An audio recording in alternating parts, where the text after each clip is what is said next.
तो आज की वीडियो में हम सीखेंगे स्ट्रक्चर ऑफ न्यूक्लिक एसिड। ठीक है, तो न्यूक्लिक एसिड के स्ट्रक्चर के लिए सबसे पहले हम ले लेते हैं पेंटोज शुगर अपनी। ठीक है, तो हमने पेंटोज शुगर यहाँ पे ड्रॉ कर दी।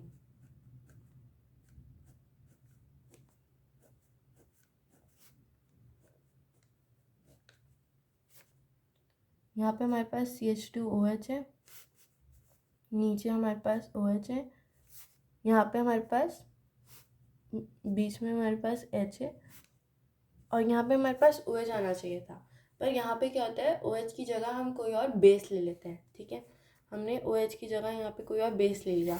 ठीक है, मतलब OH की जगह हमने यहाँ पे एक बेस लगा दिया। पिछली वीडियो में हमने 5 बेसिस पढ़े थे, एडेनिन, गुआनिन, साइटोसाइन, थायमीन और यूरासिल। तो उन 5 में से कोई भी बेस हमने यहाँ पे लगा दिया।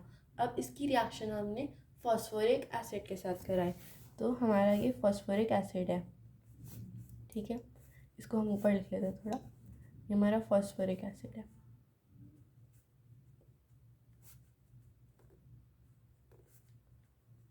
अब यहाँ पे भी OH ग्रुप है, यहाँ पे भी OH ग्रुप है। जब ऐसा क्या होता है, तो यहाँ से जो वाटर मॉलिक्यूल है वो निकल जाता है। ठीक है, तो क्या हुआ, तो सबसे पहले तो ये बना,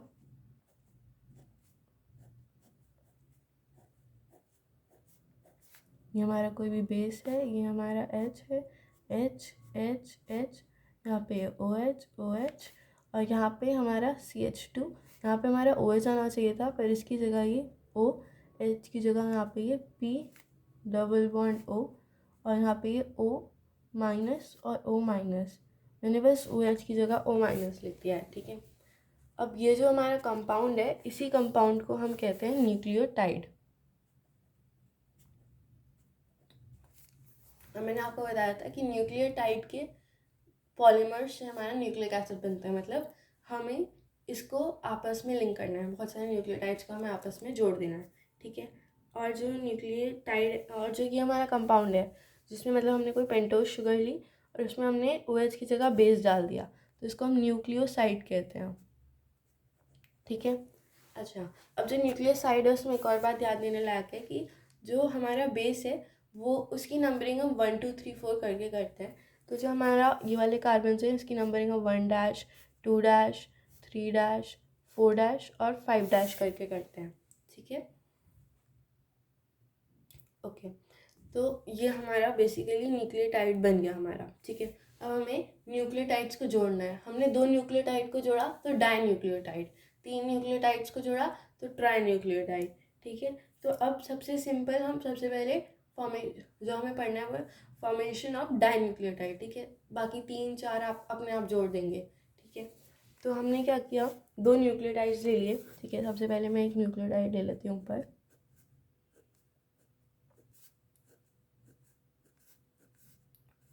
यहाँ पे बेस, यहाँ पे H, यहाँ पे OH OH H H H और यहाँ पे CH2OH की जगह,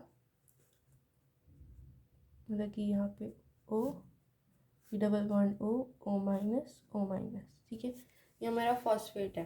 ठीक है, आपको कैसे पता चलेगा ये फॉस्फेट है, मतलब कि हमारा जो फॉस्फेट वो क्या होता है, मैं आपको बता देती हूँ। P double bond O minus O minus O minus, ये वाला जो आयन है, इस आयन को हम फॉस्फेट कहते हैं, ion of phosphoric acid, phosphate हो गया।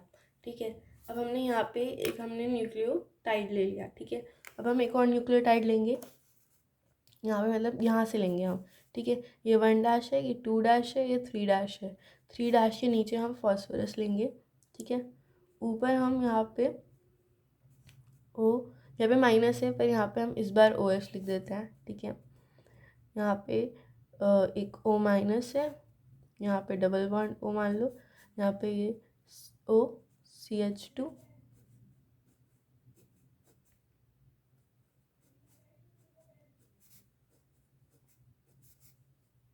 यहाँ पे ये बेस, यहाँ पे ये H H H H और ये OH OH। ठीक है, तो मतलब कि हम O माइनस OH अपने हिसाब से डाल देते हैं। ठीक है, जब हमें O माइनस की तरह दिखाना है हम O माइनस की तरह डाल देंगे, जब हमें रिएक्शन करके दिखाना है हम OH की तरह डाल देंगे, क्योंकि जो हमने न्यूक्लियोटाइड कंपाउंड लिया था उसमें O- था, ठीक है, इसीलिए। तो यहाँ पे हमारा फिर से यहाँ पे क्या है, यहाँ पे OH है, यहाँ पे OH है, तो यहाँ पर जो है हमारा वाटर निकल जाएगा, ठीक है। यहाँ पे दिखा देती हूँ मैं, यहाँ पे तो मैंने आयन बना दिया, तो यहाँ से वाटर निकला, तो हुआ क्या, सबसे पहले इसको ऐसी कॉपी कर लो,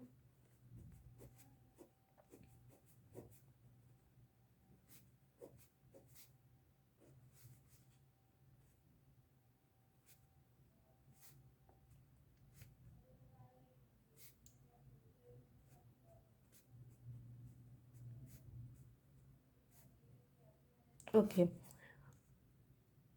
और फिर यहाँ पे हमारा O था, ठीक है, ये O से ये ऑक्सीजन हट गया, और ये नीचे वाला ये जो पूरा हट गया, और जो नीचे वाला P है उससे ये ज्वाइन हो गया, ठीक है, इससे ये ज्वाइन हो गया। और फिर ये जो नीचे वाला P है उसको हमने ऐसे ही लिख दिया फिर से हमने कंपाउंड को।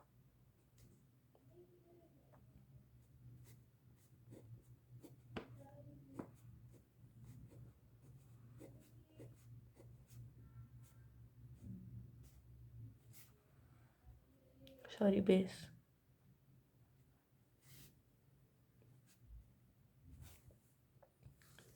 तो ये हमारा कंपाउंड बन गया, इसको हमने बोला डाई न्यूक्लियोटाइड, क्योंकि इसके अंदर 2 न्यूक्लियोटाइड मॉलिक्यूल्स हैं, ठीक है। अब यहाँ वाला जो कार्बन है, इसको ये 1' होता है, ये 2' होता है, ये 3' होता है, ये 4', ये 5'। तो 5' कार्बन और 3' कार्बन के बीच में बॉन्डिंग हो रही है। ये हमारा 5' कार्बन है और ये हमारा 3' कार्बन है, इन दोनों के बीच में बॉन्डिंग हो रही है, ये बात याद रखना इम्पॉर्टेंट है, ठीक है। और ये जो बॉन्डिंग हो रही है, ये जो बॉन्ड बन रहा है, ये कैसा बॉन्ड बन रहा है, इस बॉन्ड का नाम क्या है, तो देखो यहाँ पे 2 O, मतलब कि यहाँ पे कुछ ईथर टाइप से बन रहा है, ठीक है, तो इसको बोलते हैं फॉस्फोडाई, सॉरी एस्टर टाइप से बन रहा है, पता नहीं, फॉस्फोडाई एस्टर बोलते हैं ये, okay, ester C+1O, okay, ester type से, यहाँ पे C+1O, फिर O, फिर CH2 है ना, ठीक है। तो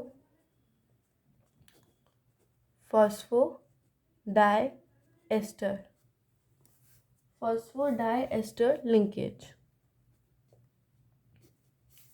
ये वाला जो बॉन्ड है, ये C3' कार्बन और C5' कार्बन के बीच में जो बॉन्ड बन रहा है, उसको हमने फॉस्फोडाइएस्टर लिंकेज बोला, या फॉस्फोडाइएस्टर बॉन्ड, जो भी आप बोलना चाहते हो, ठीक है। तो बेसिकली इसमें हुआ क्या, अगर हम इसकी सिंपल रिप्रेजेंटेशन करें, तो हमारे पास एक शुगर मॉलिक्यूल था, शुगर मॉलिक्यूल पे हमने एक बेस लगाया, उस बेस को हमने एक फॉस्फेट आयन के साथ जोड़ा, फिर वो फॉस्फेट आयन फिर से एक शुगर के साथ जुड़ा हुआ है, जो शुगर के ऊपर एक बेस है, ठीक है, फिर से वो जो शुगर है वो एक दूसरे फॉस्फेट आयन के साथ जुड़ी हुई है, ऐसे करके चलता जाएगा, ठीक है। यहाँ पे ये पीछे फॉस्फेट आयन है, तो ये इस तरह से ये अनलिमिटेड टाइम्स चलता जाएगा, ठीक है, तो लगी n टाइम्स चलता जाएगा, अब n कुछ भी हो सकता है, ठीक है। तो ये हमारी सिंपल रिप्रेजेंटेशन हो गई डाइन्यूक्लियोटाइड ऊपर वाला, ठीक है।